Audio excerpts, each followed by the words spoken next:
500 साल के बाद में हम सभी के लिए एक बड़ा ही अभूतपूर्व अवसर आ रहा है। हम सभी सौभाग्यशाली है कि भगवान श्री हरि विष्णु ने त्रेता युग में अयोध्या में अवतार लिया था और अयोध्या प्रभु श्री राम की जन्मस्थली है।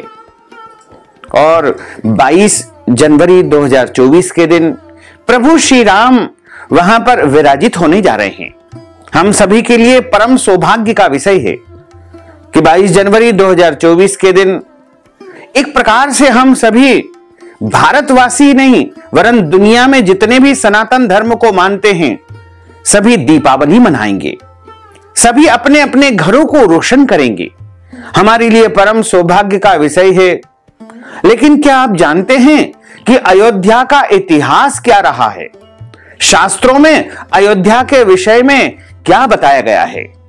यह संपूर्ण जानकारी आज हम आपको इस वीडियो के माध्यम से प्रदान करने जा रहे हैं कि अयोध्या का स्वरूप प्राचीन शास्त्रों में किस प्रकार से रहा है और पुराणों में अयोध्या के विषय में क्या लिखा हुआ है। अवध नगरी अयोध्या मूल रूप से मंदिरों का शहर रहा है। कहा जाता है कि अयोध्या नगरी को भगवान श्री राम के पूर्वज वैवस्वान सूर्य भगवान के पुत्र वैवस्वत मनु द्वारा निर्मित किया गया था। उनके द्वारा अयोध्या को बसाया गया था। इसलिए अयोध्या नगरी में सूर्यवंशी राजाओं का राज महाभारत काल तक रहा। अयोध्या नगरी राजा दशरथ का महल वहां पर विशेष रूप से जो है प्रसिद्ध रहा, क्योंकि प्रभु श्री राम का अवतरण राजा दशरथ के महल में ही हुआ है। धन धान्य और रत्न आभूषणों से भरी इस नगरी की अतुलनीय छटा है और खूबसूरत इमारतों का वर्णन वाल्मीकि रामायण में बड़े विस्तार पूर्वक मिलता है। इसलिए तो महर्षि वाल्मीकि ने रामायण में अयोध्या नगरी की शोभा की तुलना करते हुए इसे दूसरा इंद्रलोक बताया है। इतना सुंदर इतना दिव्य नगर अयोध्या है कि उसको देखते ही रह जाओ। लेकिन भगवान श्री राम के जल समाधि लेने के बाद अयोध्या कुछ समय के लिए उजाड़ हो गई थी।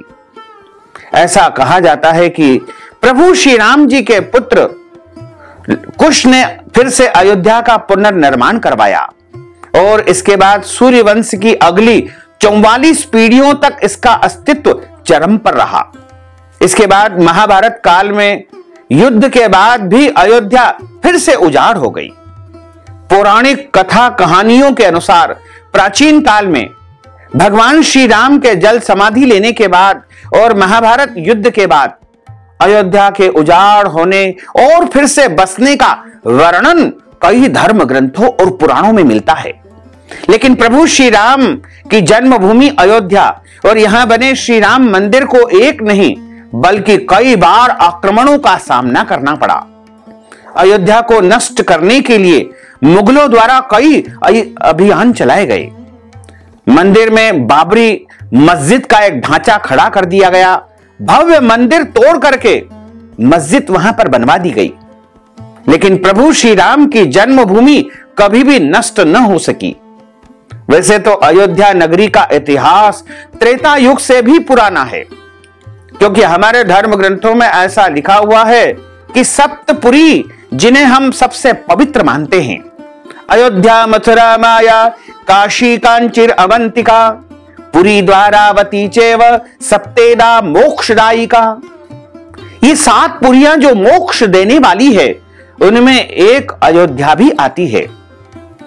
लेकिन आपको बताएंगे कि अयोध्या नगरी में विवाद से लेकर के विध्वंस, निर्माण और उद्घाटन तक श्री राम जन्मभूमि अयोध्या के करीब 500 सालों का जो इतिहास है वो गवाह है कि अयोध्या ने कितने कष्ट झेले हैं।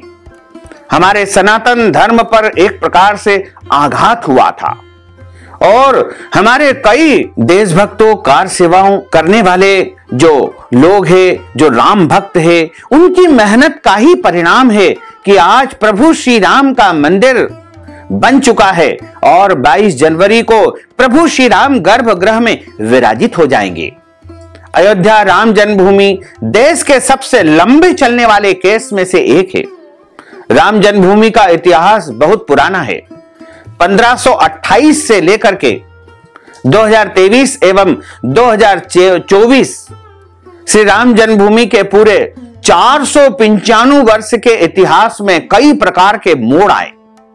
इसमें 9 नवंबर 2019 का दिन बहुत ही विशेष रहा, जब 5 जजों की संवैधानिक बेंच ने ऐतिहासिक फैसला सुनाया था कि प्रभु श्री राम का वहां पर मंदिर बनेगा और सरकार द्वारा एक समिति का गठन किया जाएगा। वर्ष 1528 अयोध्या के लिए बहुत ही दुर्भाग्यपूर्ण रहा, जब मुगल बादशाह बाबर के सिपाह सलाहर मीर बाकी ने विवादित जगह पर मस्जिद का निर्माण कराया। इस स्थान को लेकर के हमारे सनातन धर्म, हिंदू धर्म के लोगों द्वारा यह दावा किया गया कि प्रभु श्री राम की जन्मभूमि है और इस स्थान पर एक प्राचीन मंदिर भी था। सनातन धर्म पक्ष के लोगों ने मस्जिद में बने 3 गुंबदों में एक गुंबद के नीचे भगवान श्री राम का जन्म स्थान बताया। 1853 और 1949 श्री राम जन्मभूमि पर जहां मस्जिद का निर्माण किया गया, वहां के आसपास के कई स्थानों पर पहली बार 1853 में कुछ दंगे भी हुए। इसके बाद 1859 में अंग्रेजी प्रशासन ने विवादित स्थान के पास बाड़ लगा दी, यानी तार लगा दिए, कांटे लगा दिए और मुसलमानों को ढांचे के अंदर, वहीं हिंदुओं को बाहर चबूतरे के पास पूजा करने की, आराधना करने की इजाजत दी। 1949 में अयोध्या श्री राम जन्मभूमि का असली विवाद 23 सितंबर 1949 को प्रारंभ हुआ, जब मस्जिद में भगवान श्री राम की मूर्तियां प्राप्त हुई। इसे लेकर हमारे सनातन हिंदू धर्म के जो भक्तजन थे, उनका कहना था कि यहां साक्षात भगवान श्री राम प्रकट हुए हैं। वहीं मुस्लिम समुदायों के लोगों ने आरोप लगाया कि किसी ने चुपके से यहां पर मूर्ति रख दी। ऐसे में यूपी सरकार ने तुरंत मूर्तियों को वहां से हटाने का आदेश दे दिया, लेकिन जिला मजिस्ट्रेट डीएम के नायर ने धार्मिक भावना को ठेस पहुंचने और दंगे भड़कने के डर से इस आदेश में उन्होंने असमर्थता जताई। इस तरह से सरकार द्वारा इसे विवादित ढांचा मान करके ताला लगा दिया गया। 1950 में फैजाबाद के सिविल कोर्ट में 2 अर्जी दाखिल हुई। इसमें एक तो विवादित भूमि पर रामलला की पूजा की इजाजत और दूसरी मूर्ति रखे जाने की इजाजत पर थी। 1961 में यूपी सुन्नी बोर्ड, यानी यूपी के जो सुन्नी वक्फ बोर्ड ने एक अर्जी दाखिल की और विवादित भूमि पर पजेशन और मूर्तियों को हटाने की मांग की। 1984 का जब समय आया तो 1 फरवरी 1986 में यूसी पांडे की याचिका पर फैजाबाद के जिला जज केएम पांडे ने हिंदुओं को पूजा करने की आज्ञा दे दी और ढांचे पर लगे ताले को हटाने का आदेश दे दिया। 1992 यह ऐतिहासिक समय रहा, जब 6 दिसंबर को वीएचपी और शिवसेना समेत कई हिंदू संगठनों के लाखों कार्यकर्ताओं ने विवादित ढांचे को गिरा दिया। इससे देश भर में सांप्रदायिक दंगे हुए और हजारों की संख्या में लोग मारे भी गए। 2002 में गोधरा ट्रेन, जो कि हिंदू कार्यकर्ताओं को लेकर के जा रही थी, उसमें आग लगा दी गई और करीब 58 लोग मारे गए।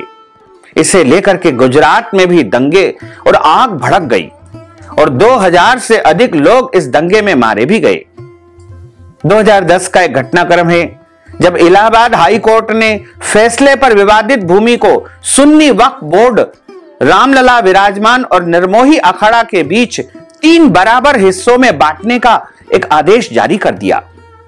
2011 में अयोध्या विवाद पर इलाहाबाद हाई कोर्ट के फैसले पर सुप्रीम कोर्ट ने फिर से रोक लगा दी। 2017 में सुप्रीम कोर्ट ने आउट ऑफ कोर्ट सेटलमेंट का आह्वान किया और भाजपा सहित कई हिंदूवादी नेताओं पर आपराधिक साजिश आरोप बहाल किए गए। 2019 में 8 मार्च को सुप्रीम कोर्ट ने मामले की मध्यस्थता के लिए भेजा और 8 सप्ताह के भीतर कार्रवाई को खत्म करने का आदेश दे दिया। इसके बाद 1 अगस्त को मध्यस्थता पैनल ने रिपोर्ट पेश की और 2 अगस्त को सुप्रीम कोर्ट मध्यस्थता पैनल मामले में समाधान निकालने में कामयाब नहीं रहे। इस बीच सुप्रीम कोर्ट ने अयोध्या मामले को लेकर प्रतिदिन सुनवाई का आदेश दे दिया और 16 अगस्त 2019 को सुनवाई पूरी होने के बाद फैसला सुरक्षित रख दिया गया। 9 नवंबर 2019 सुप्रीम कोर्ट के 5 जजों की बेंच ने श्री राम जन्मभूमि के पक्ष में फैसला सुनाया। वहीं 2.77 एकड़ विवादित भूमि हिंदू पक्ष को मिली और मस्जिद के लिए अलग से 5 एकड़ जमीन मुस्लिम पक्ष को मुहैया कराने का आदेश दे दिया। 25 मार्च 2020 को पूरे 28 साल बाद प्रभु श्री रामलला टेंट से निकल करके फाइबर के मंदिर में शिफ्ट हुए। इसके बाद 5 अगस्त को भूमि पूजन किया गया। अब एक बार फिर से प्रभु श्री राम अपने भव्य मंदिर में विराजित होने वाले हैं।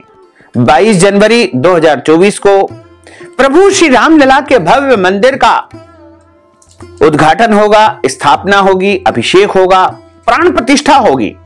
इस तरह सालों साल चले इस विवाद का अंत होगा और प्रभु श्री राम की कृपा से हम सभी सनातन धर्मी भक्तों को प्रभु के दर्शन अयोध्या में उनकी जन्मभूमि पर साधारण व्यक्ति को भी हो पाएंगे और प्रभु की हम सब आराधना करेंगे। करीब 5 साल के लंबे इंतजार और कड़ी लड़ाई के बाद आखिरकार 22 जनवरी 2024 को श्री राम जन्मभूमि अयोध्या में भव्य राम मंदिर का उद्घाटन समारोह आयोजित किया जाएगा। यह सनातन धर्म प्रेमी के लिए बड़ी भक्ति, खुशी और उत्साह का पल होगा। यह अवसर एक त्योहार के समान होगा। 22 जनवरी को श्री राम मंदिर के अभिषेक व प्राण प्रतिष्ठा के बाद 24 जनवरी 2024 को प्रधानमंत्री माननीय श्री नरेंद्र मोदी जी द्वारा मंदिर का उद्घाटन किया जाएगा। फिर सभी भक्तजन मंदिर में प्रभु श्री रामलला के दर्शन कर पाएंगे। 22 जनवरी 2024 का जो दिन है वो बड़ा ही ऐतिहासिक दिन है। तो क्यों न हम सब मिल करके इस दिन को दीपावली के रूप में मनाएं। जन्मभूमि अक्सर चर्चा में रही है।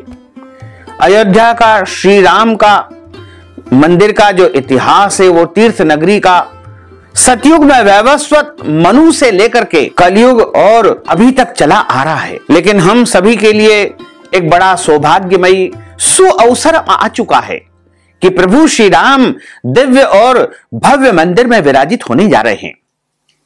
तो वैसे तो जिनको आमंत्रित किया गया है वो ही अयोध्या पहुंचेंगे। बाकी सभी लोग अपने अपने घरों को सजाएं, संवारें, दीपक जलाएं और अपने मोहल्ले में जो मंदिर है वहां पर हम भव्य उत्सव मनाएं, राम कीर्तन करें, रामायण का पाठ करें, सुंदरकांड का पाठ करें और प्रभु की आराधना अपने अपने स्तर पर हम सभी करेंगे तो निश्चित तौर से हमारे सनातन धर्म में एक नई चेतना आएगी, नई जागृति आएगी और हम सब मिलजुल करके प्रभु श्री राम के इस उत्सव में सम्मिलित हो सकेंगे। क्योंकि जरूरी नहीं कि शरीर के माध्यम से ही हम अयोध्या पहुंचे, बल्कि तन मन से भी हम प्रभु की आराधना अपने घर में बैठ करके, अपने मोहल्लों के मंदिर में बैठ करके कर सकते हैं।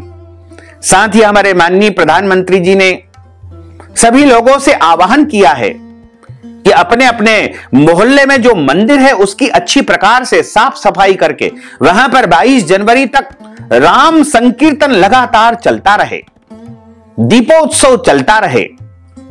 तो उनके आह्वान को मानते हुए हम सभी अपने अपने क्षेत्रों में, अपने अपने नगरों में, अपने शहरों में, अपने गांवों में मंदिरों में राम संकीर्तन करें, दीपोत्सव मनाएं, दीपावली मनाएं, उत्सव मनाएं और आनंद के साथ में इस पर्व में तन मन से सम्मिलित हो सके।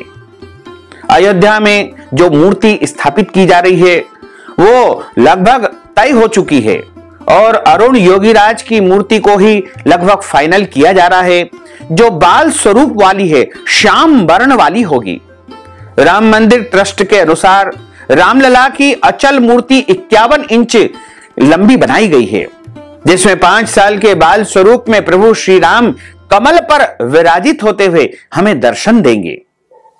और इस पुष्प के साथ मूर्ति की जो लंबाई है वो लगभग 8 फीट हमें दिखाई देगी। इस प्रकार प्रभु श्री राम का दिव्य और भव्य मंदिर का उद्घाटन समारोह होने जा रहा है। तो आप सभी से हम करबद्ध प्रार्थना करते हैं कि इस उत्सव में यदि आप शामिल होने के लिए विचार कर रहे हैं तो अयोध्या का निमंत्रण यदि आपको प्राप्त हुआ है तो आप निमंत्रण के साथ आधार कार्ड लेकर के वहां पर पधारे। और यदि आपको निमंत्रण नहीं मिला है तो आप अपने घर में, नगर में, शहर में, गांव में, मंदिर में इस उत्सव को बड़े हर्षो उल्लास के साथ मनाएंगे तो प्रभु श्री राम की आपके ऊपर, आपके परिवार के ऊपर अवश्य ही कृपा होगी। भक्तजनों, माताओं, बहनों, आप सभी से अनुरोध है कि हमारे इस ज्ञानवर्धक वीडियो को अधिक से अधिक लोगों को शेयर करिएगा, लाइक करिएगा, कमेंट करिएगा। और यदि अभी तक आपने सब्सक्राइब नहीं किया है तो अभी और इसी समय सब्सक्राइब कर लीजिए ताकि इसी प्रकार की ज्ञानवर्धक वीडियो सबसे पहले आपको प्राप्त हो सके। आपको और आपके पूरे परिवार को सादर जय श्री कृष्ण, सादर धन्यवाद।